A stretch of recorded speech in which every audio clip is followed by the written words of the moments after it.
Alright folks, how you doing?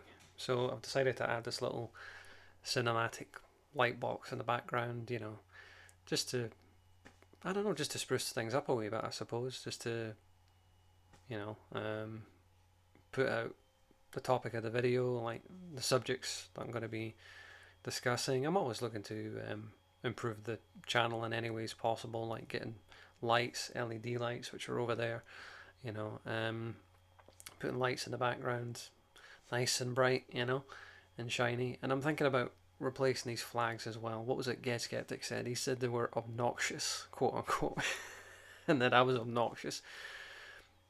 Okay.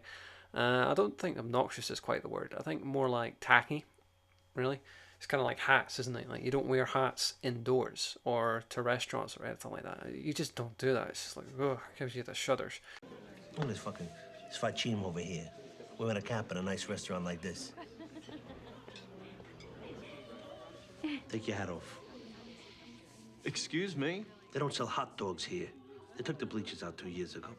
It's kind of the same thing with flags. They should be like outside, they should be on flagpoles, or they should be hanging out the windows, which I see up in Livingston all the time.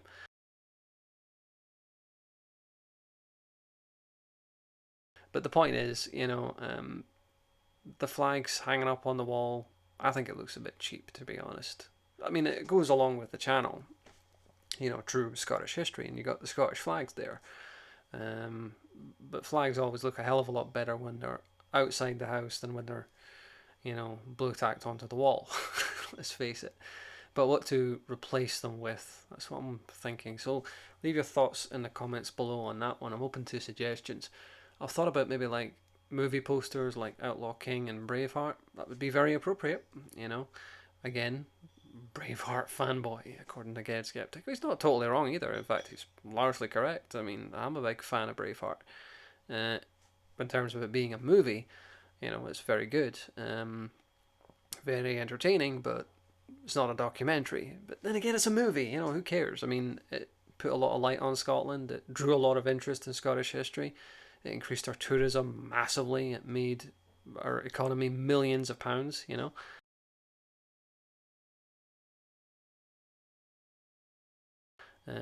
It still does to this day, like this time of year, round about the Edinburgh Festival, people come from all over the world, to Scotland because of that movie, so I got no problem with it in that regard. It's making us a lot of bank, Thank you very much, Mr. Gibson.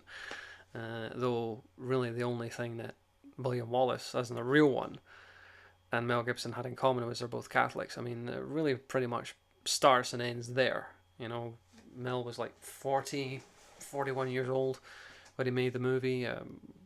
For example, the real Wallace died at 35. Things like that.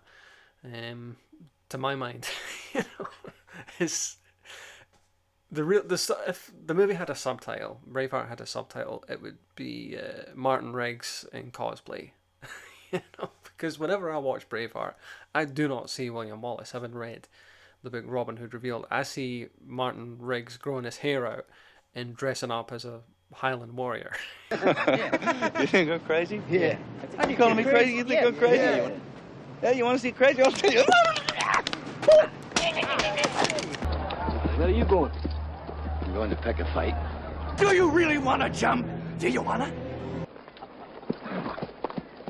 You really are crazy.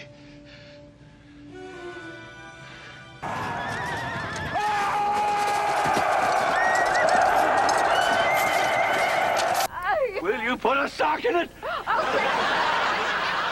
Anyway, I'm open to suggestions on what to replace these flags with. Maybe movie posters, like I said. Maybe paintings of Scotland. That would be pretty good. Pretty decent. Maybe like Glasgow on one side and Edinburgh on the other, or Stirling even, But anyway, thanks for watching.